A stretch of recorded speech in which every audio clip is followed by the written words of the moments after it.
Kemarin minggu lalu baru banget gue pulang dari Korea, dan waktu selama gue di Korea, gue ini benar-benar belajar sesuatu.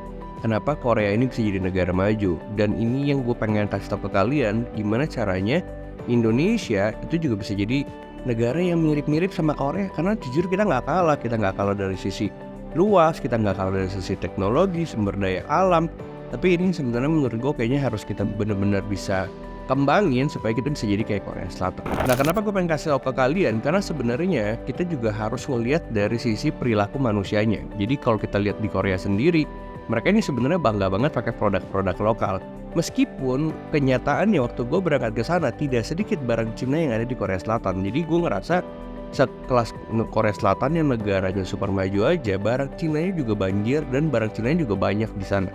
Tapi kalian tahu apa nggak yang sebenarnya membuat Korea tetap maju meskipun barang Cinanya banjir di sana? Jadi kalau kita lihat waktu gua kesana, gua ngeliat kalau barang-barang elektronik ya, misalnya kayak colokan handphone, chargeran, terus ya sekelas-kelas kayak buku, karena orang Korea kan suka banget gitu, misalnya perintilan yang lucu-lucu dan lain-lain, itu juga banyak banget barang Cina. Baju dan lain-lain itu masih banyak banget barang Cina. Tapi yang keren adalah si Korea ini memang nggak perlu melawan Cina di semua industri, nggak perlu melawan Cina untuk bikin produk-produk yang sama dilawan gitu, nggak perlu. Jadi ternyata waktu gue ketemu sama teman-teman pebisnis Korea, mereka bilang pemerintah Korea hanya memfokuskan anggaran pemerintahannya atau subsidi-subsidinya hanya untuk industri-industri yang memang jadi jagoannya Korea sejak beberapa puluh tahun yang lalu. Contohnya misalnya industri otomotif, mereka punya Hyundai, mereka punya Kia. Kalau misalnya elektronik, mereka punya LG, mereka punya Samsung. Nah, ini yang difokuskan untuk benar-benar produk ini tuh jadi jagoan. Makanya nggak heran kalau misalnya negara Korea itu negara kapitalis yang sama kayak Jepang. Ya mungkin mirip sama Cina. Kenapa? Karena 80% ekonomi negara mereka di Korea Selatan itu dikelola atau dipegang sama para konglomerat. Kalau misalnya orang Korea itu bilangnya cebol atau apa ya pronunciation-nya, tapi ini lettersnya cebol.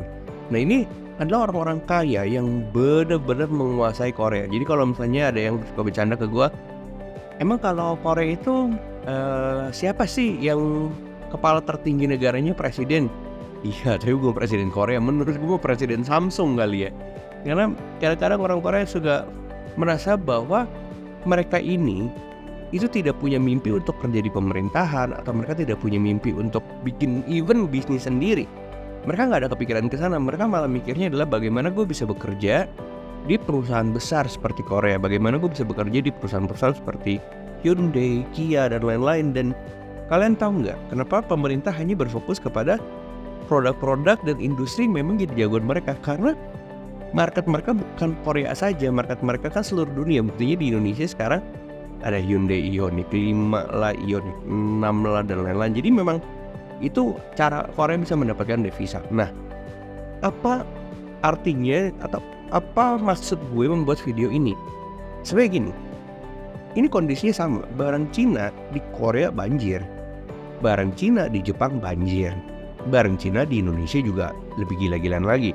Banyak banget yang sudah bertebaran di mana-mana, dari ujung barat sampai timur, utara, selatan Indonesia tuh semua gue yakin pasti sudah ada barang Cina. Tapi sekarang kita lihat dari negara maju, mereka hanya berfokus kepada strength nih. Mereka berfokus kepada apa yang jadi keunggulan negaranya. Nah, keunggulan negara Indonesia apa yang tidak dipunyai negara lain? Of course, tentu jelas itu adalah sumber daya alamnya. Jadi kalau misalnya kita ngelihat saat ini sumber daya alam kita tidak bisa dikelola oleh kita sendiri, sayang, udah itu jadi satu-satunya strength kita, tapi malah dikelola sama asing. Nggak heran kalau misalnya dulu gue pernah lihat di Pulau Obi, gue nggak salah, di Halmahera Selatan, itu ada smelter dari Cina. Mereka ini jadi masalah waktu gue berangkat di sana ya. Mereka membuat atau mereka memasang bendera China itu lebih tinggi dari bendera Indonesia. Itu jadi masalah. Tapi yang gue lihat bukan kesananya, tapi yang gue lihat adalah ternyata tanpa sadar, tanpa kita anak-anak mudanya sadar, Cina ini sudah masuk ke kiri, ke kanan kita, dan kita ini udah kecolongan. Mereka udah bangun smelter yang luar biasa, yang nilainya belasan triliun, yang penyerapan kerjanya puluhan ribu orang, ratusan ribu orang. Tapi siapa yang kerja? Kita, orang Indonesia. sayang banget gitu loh kalau misalnya gue ngeliat kayak, duh sayang ya waktu gue di Korea, waktu gue di Jepang hampir 3 minggu, gue ngerasa strength-nya Indonesia adalah sumber daya alamnya, komoditasnya. Harusnya diapain? Ya harusnya minimal kita yang kelola, kita yang bisnisin, kita yang tradingin, kita yang jual ke luar negeri. Jangan Cina ngambil, misalnya nikel gitu ya, dia ngambil, dia yang kelola, yang pakai orang Indonesia cuma buat kerja, dia jualnya lagi ke luar negeri, jual lagi ke negaranya, gila nggak?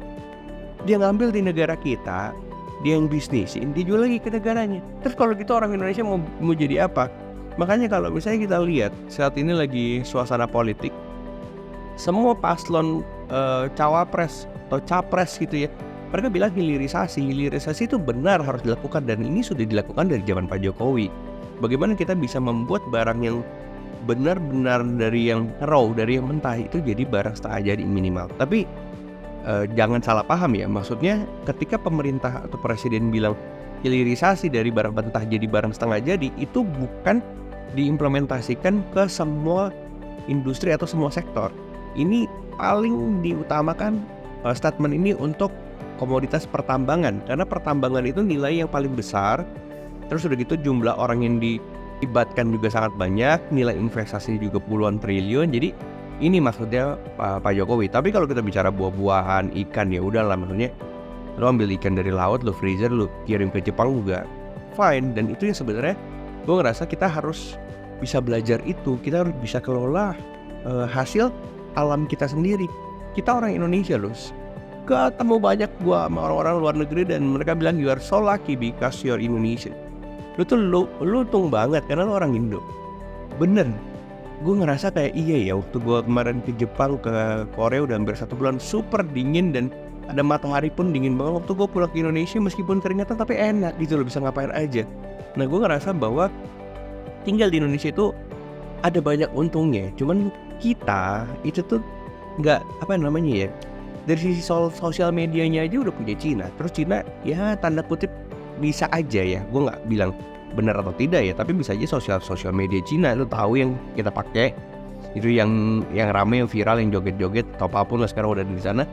Mereka sengaja memberikan entertainment yang menarik, drama buat orang Indonesia supaya orang Indonesia demennya nonton. Orang Indonesia nggak mau belajar, jadinya nggak dikasih kesempatan belajar. Supaya apa? Supaya kitanya lemah kemampuan kita dan kita nggak bisa kelola hasil alam yang ada di sekitar kita. Jangankan sekitar kita, depan mata kita aja. Kalau misalnya depan rumah lu ada yang jualan singkong, lu aja nggak bisa ngelola singkong. Dari lu muda sampai lu tua hari ini nggak bisa. Kenapa? Karena lu nggak dikasih kesempatan untuk belajar. Lu benar-benar dibuat mereka enak, dikasih informasi lewat aplikasinya mereka untuk lu nggak usah kerja lah bagus, kayaknya yang lagi anak muda kayak bisnisnya ini, anak muda kayak bisnisnya itu. Akhirnya ya lu jadi ngikut kesana kemari gitu loh, yang bikin lu jadi bingung dan lu nggak bisa ngeliat potensi yang ada di daerah lu. Padahal sebenarnya kalau misalnya lu bisa ngeliat potensi yang di daerah lu, itu singkong aja laku banget di Cina, laku banget di Jepang, laku banget di Asia lainnya. Bisa tembus Eropa nggak? Bisa banget, orang selalu ada pasarnya kok. Mungkin yang beli bukan orang bule, tapi kan orang-orang Asia nyebar di seluruh dunia. Mungkin orang-orang Indonesia yang beli, iya nggak apa-apa, tapi orang Indonesia di Malaysia aja jumlahnya bisa jutaan. Orang Indonesia di Jepang aja jumlahnya bisa jutaan. Jadi kalau kirim produk halal ke Jepang juga pasti rame. Nah, ini yang sebenarnya menurut gua kayaknya gua harus kasih tahu ke teman-teman semua supaya bisa ngelihat ada strength-nya Indonesia yang kita bisa kelola sebagai anak-anak muda untuk kita bisa ambil keuntungan itu sendiri. Jangan sampai diambil lagi sama asing, terus udah gitu kita cuma jadi pekerja, kita cuma jadi budak. Nah, ini menurut gua teman-teman harus paham. Kalau menurut kalian statement gua benar, kemudian atau gue minta tolong kalian untuk share video ini ke teman-teman kalian supaya teman-teman bisa ngelihat dan bisa punya satu pandangan baru. Oh iya bener loh, bahwa strength-nya Indonesia adalah alamnya, komoditasnya, produknya, buah-buahannya, ikannya. Nah ini sebenarnya harus bisa dikelola sama teman-teman semua. Gue memberikan fasilitas ke kalian untuk belajar bagaimana mengelola dan mengekspansi bisnis yang tadinya lokal, adanya di daerah, itu bisa sampai ke luar negeri. Jadi gue memfasilitasi kalian dengan aplikasi namanya Bisa Ekspor. Itu kalian belajar, harganya murah banget untuk kalian bisa pelajari di sana. Murah itu bener-bener bukan cuma sekedar belajar, tapi kalian dikasih kesempatan untuk lihat peluang pasar di luar negeri, permintaan pembeli itu siapa aja sih. Jadi kayak all buyers information, semua informasi pembeli itu ada di situ.